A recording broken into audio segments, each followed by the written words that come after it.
हमारे साथ कर्नल संतपाल राघव जी, रक्षा विशेषज्ञ, जुड़े हुए हैं। संतपाल जी, जिस तरह से स्थिति यहाँ पर अमेरिका में देखने को मिल रही है, उस सरकार की नीति की वजह से जो अमेरिकी वासी हैं वो बेहद ज़्यादा परेशान हो रहे हैं। अब शटडाउन की वजह से जो कर्मचारी हैं उनमें बहुत ज़्यादा आक्रोश देखने को मिल रहा है और कहा यह जा रहा है कि 1 लाख के जो करीब कर्मचारी हैं वो एक साथ यानी कि सामूहिक इस्तीफा यहाँ पर दे सकते हैं। तो एक बड़ी चोट होगी, ये हो सकती है डोनाल्ड ट्रंप के लिए अगर ऐसा होता है तो। जी देखिए, आज 1 अक्टूबर है और आज वित्तीय वर्ष का शुरू होता है।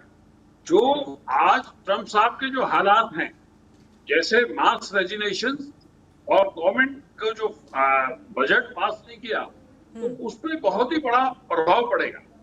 तो ये मास रेजिग्नेशन भी हो जाता है और आर्थिक स्थिति में काफी प्रभाव पड़ेगा, वित्तीय संकट भी होगा और जो ये फायरिंग भी होगी।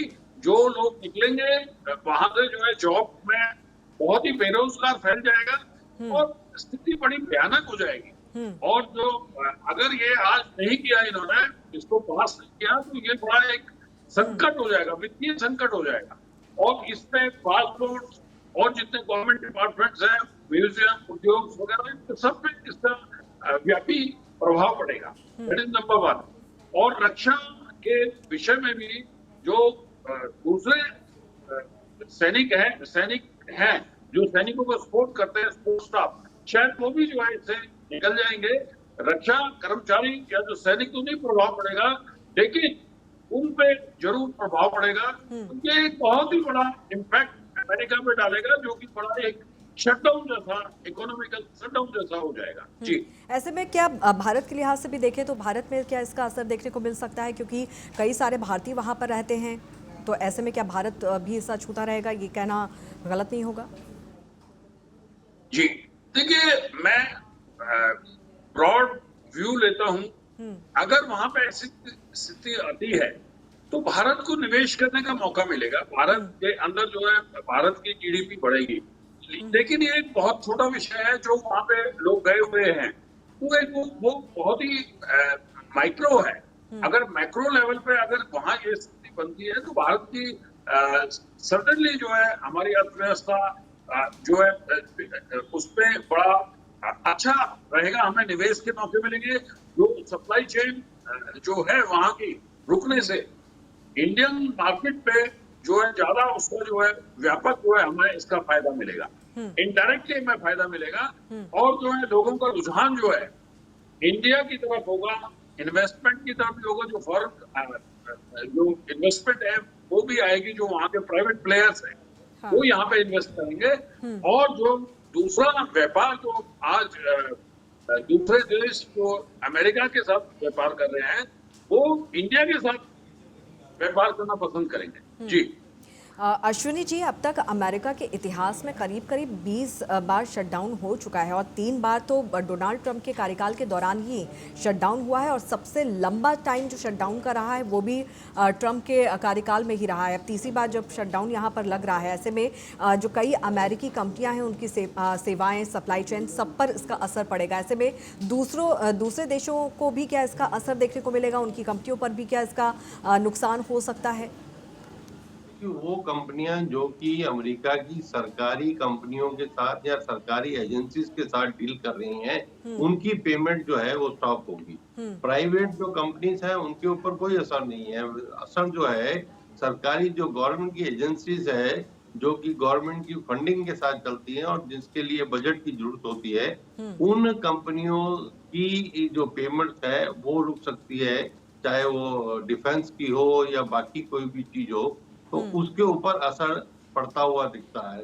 और प्राइवेट जितनी कंपनियां हैं उसके ऊपर उसका कोई असर दिखता हुआ नहीं दिखेगा।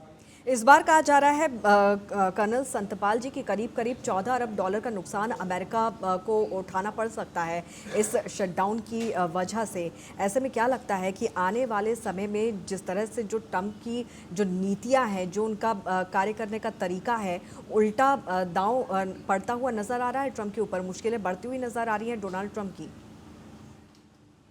जी देखिए, जो मेरे से पूर्व पैनलिस्ट ने बोला वो बिल्कुल, उन्होंने बिल्कुल स्ट्रिक्ट जवाब दिया है। जो आउटसोर्सिंग है, जो गवर्नमेंट ने आउटसोर्सिंग की है, उन कंपनियों में भी प्रभाव पड़ेगा, वहां पे भी वो काम बंद हो जाएगा। और इसका बहुत बड़ा प्रभाव जो है ट्रम्प साहब के जो पॉलिटिकल कैरियर है उसमें भी बहुत प्रभाव पड़ेगा, और जितने भी जो भी प्रशासन है उसमें भी काफी प्रभाव पड़ेगा।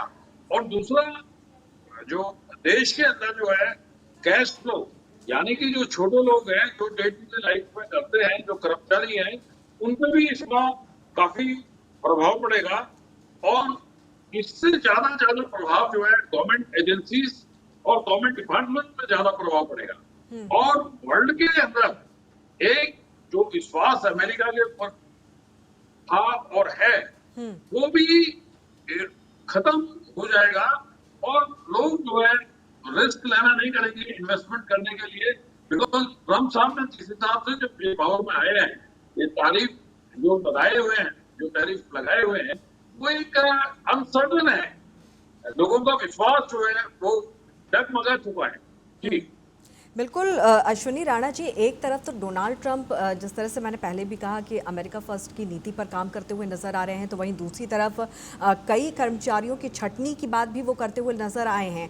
जैसे ही उन्होंने यहाँ पर पदभार ग्रहण किया था और उसके बाद ओथ लेने के बाद ही उन्होंने एक के बाद एक कई ऐलान किए थे, और उस ऐलान में एक डोज यानी कि कंपनी भी बनाई गई थी जिसमें छटनी की बात यहाँ पर की गई थी। और अब तक 3 लाख कर्मचारियों की छटनी अमेरिका में डोनाल्ड ट्रंप सरकार की तरफ से की जा चुकी है। अब जब यहाँ पर शटडाउन किया जा रहा है तो एक बार फिर से छटनी की तलवार लोगों पर लटकती हुई नजर आ रही है, और साफ तौर पे ये कहा जा रहा है कि ये तो सिर्फ बहाना है, यानी कि छटनी का मन तो पहले ही डोनाल्ड ट्रंप बनाते हुए नजर आ चुके हैं। तो ये किस तरह की नीति है डोनाल्ड ट्रंप की? क्या है कि जो यूएस गवर्नमेंट है उसके ऊपर बहुत बड़ा डेट है, जितनी उनकी इकोनॉमी है उससे कई गुना डेट यूएस पर है। वो उसको जो है एक खतरा हमेशा से दिखता है। तो ट्रंप ने सोचा कि भाई जो सरकारी खर्चा है मैं उसको कम करूं, सरकारी जो कर्मचारी हैं उनकी छटनी करूं, और दूसरी तरफ वो कहते हैं कि जो प्राइवेट कंपनीज हैं वो अमेरिकन को जॉब दें। अब जब आप प्राइवेट कंपनी में जॉब दे नहीं पा रहे, अपने यहाँ जो कर्मचारी हैं उनकी छटनी कर रहे हो, इस छटनी के विरोध में ही जो सीनेट में जो है इनका ये फाइनेंशियल बिल पास नहीं हुआ, क्योंकि ये छटनी करना चाहते थे और अपोजिशन ने कहा कि नथिंग डूइंग, आप ये छटनी नहीं कर सकते तो हम आपको ये बिल जो है इसको बजट को पास करने की परमिशन नहीं देते। तो झगड़े की जो जड़ है, जो एक्चुअल कारण है वो यही है। लेकिन सरकार वो ये चाहते हैं कि मैं अपना जो सरकारी खर्चा है उसको कम करूं। सरकारी खर्चे को भी आप इस प्रकार से लोगों को बाहर निकाल के, इतने लोगों को बाहर निकाल देंगे तो वो क्या करेंगे? बेरोजगार हो जाएंगे। पहले ही वहां पर बेरोजगारी है, होमलेस लोग हैं। कई बार हमारे यहाँ बहुत बड़ी बात होती है कि यूएस जो है वो बहुत बड़ी इकोनॉमी है। अरे इकोनॉमी क्या करेगा, वहां की जनता देखिए कि किस प्रकार से सड़कों पर रहती है, यानी वो अपने हाउसिंग लोन के पेमेंट नहीं कर सकते, खाने के लिए नहीं है, वो सड़कों पर रहते हैं। और इतने लोगों को और अब निकाल के उनको भी सड़कों पर ले आएंगे तो कैसे चलेगा? यानी वो अपने देश की दुर्दशा जो है खुद ही अपने हाथों से लिखना